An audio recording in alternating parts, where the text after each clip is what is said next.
अस्सलाम वालेकुम नाज़रीन, आप देख रहे हैं YouTube channel and Facebook page Rizwan Haider official. जी हाँ नाज़रीन, आज मैं आपसे बात करने जा रहा हूँ लाहौर के एक इलाके इचरा में पेश आने वाले वाक़े की, जो एक लड़की के साथ पेश आया है और जो वहाँ की आवाम ने सलूक किया। आप सबको ही पता होगा, सोशल मीडिया पे इस टाइम ट्रेंडिंग में चल रही है इसकी बातचीत, और उस पर बहुत सारे जो हैं वो लोगों ने एक हजूम बना के जो हमला किया। देखिए, मैं ये कहूँगा कि इस मुल्क में जाहिलों की कमी नहीं है। अगर एक ढूंढने निकलो ना तो आपको हजार मिल जाएंगे। इनको इतना नहीं पता कि वो अराबिक एक वर्ड है या वो क्या है क्या नहीं है। उसको नऊज बिल्ला कुरानी आयात के साथ जोड़ के इन्होंने जनाब इल्जाम लगा के लड़की के ऊपर तशद्दुद करना चाहा। उसको कहा गया कि कपड़े चेंज करो या जो भी। मैं शुक्रिया अदा करता हूँ उस पुलिस ऑफिसर का, ASP का, जिनका नाम शेर बानो है, जो मौके पे पहुंची और उस लड़की को बचाने में कामयाब हो गई। वरना हमारा ये जो एक मुश्तंड हजूम था, उसने तो अपनी तरफ से पूरा जोर लगा लिया था कि हम इस लड़की की जान ले ही लें, और उन्होंने ले भी लेनी थी। उन्होंने बचकना नहीं था उसको, क्योंकि हमारे यहाँ ये एक रिवायत बन चुकी है कि किसी बंदे ने कुछ किया है या नहीं किया, उसकी तस्दीक हुई है या नहीं हुई, उससे पहले ही उसका जो है वो दी एंड कर दिया जाता है उसकी गेम का। तो मेरे यहाँ पे कुछ सवालात हैं। आप लोगों में से आपके रिलेटिव या आप खुद कुछ लोग गए होंगे, हज पे गए होंगे, उम्रे पे गए होंगे, अल्लाह आपको नहीं तो दोबारा ले जाए। अगर पहले नहीं गए तो अब ले जाए। आपने वहाँ पे जाके अराबिक के प्रोडक्ट से इस्तेमाल किए होंगे, जिनमें उनकी बहुत सारी चीजें आती हैं, शैम्पू, ऑयल, साबुन, सोप, कोई भी चीज आप इस्तेमाल करते हो प्रोडक्ट को, तो आप वॉशरूम में भी उसको लेके जाते हो, उस पे भी अराबिक वर्डिंग लिखी हुई होती है। फिर आप वो उसकी कदर क्यों नहीं करते हो? उसको वॉशरूम में क्यों छोड़ देते हैं? उसको क्यों फेंक देते हैं? यहाँ तक कि आप वहाँ पे जाके कोई चीज इस्तेमाल करते हैं, खाने की कोई फूड की चीज ले लेते हैं, उस पे सारी अराबिक वर्डिंग है, वो भी आप रोड पे फेंक देते हैं, पैरों के नीचे आ रही होती है। अपने प्यारों के लिए आप वहाँ से शैम्पू भी ले आते हैं, ऑयल भी ले आते हैं, जैतून भी ले आते हैं, जिनको आप यहाँ रद्दी में या कचरे में फेंक देते हैं। वहाँ भी आपको ये चीजें याद नहीं आती। लेकिन अगर कोई बंदा किसी के कपड़ों पे, वो एक अराबिक का डिजाइन है, उसमें लिखा हुआ है हलवा, जिसका मानी है खूबसूरत, आपने उसको जनाब ना तस्दीक की, ना पूछा, ना किसी को बताया, ना ही कोई, वो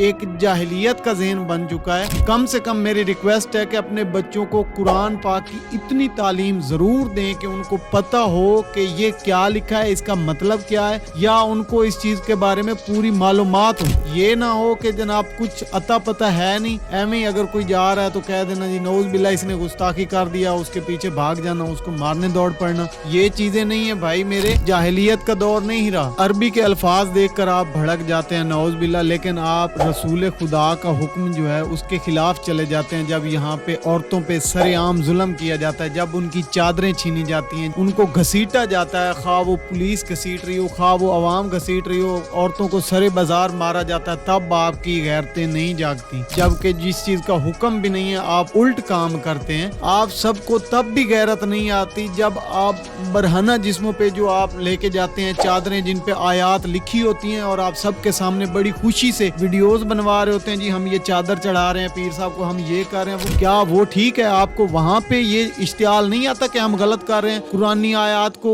लिखी हुई है चादरों पे और आप वो जाके बरहना जिस्मों पे लगा रहे होते हैं, वहाँ पे आपको नहीं गैरत आती। लेकिन अगर किसी ने अराबिक वर्डिंग का कपड़ा पहन लिया, वहाँ पे आपको गैरत आ गई, आपने उसको मारने की कोशिश कर ली, आप वहाँ पे भाग रहे हैं, आप सारा कुछ वहाँ पे कर रहे हैं। एंड मैं बस इतनी ही बात पे करूंगा कि यहाँ पे जाहिलों की वाकया ही कोई कमी नहीं है मेरे भाई। पाकिस्तान को इस तरफ ना धकेलें, पाकिस्तान को इन मुश्किल हालात में ना लेके जाएं। पाकिस्तान जैसे चल रहा है वो पहले ही बहुत बुरी कंडीशन में है, तो बेहतर यही है कि यहाँ पे इश्तियाल ना फैलाया जाए। ये जो आप लोग फैलाने की, हर चौथे दिन कोई ना कोई बंदा उठ के किसी न किसी के गले पड़ जाता है, और जनाब उस पे इल्जाम क्या लगाते हैं जी इसने गुस्ताखी की है। मेहरबानी, अपना बहुत सारा ख्याल रखिएगा। अल्लाह ने के बाद।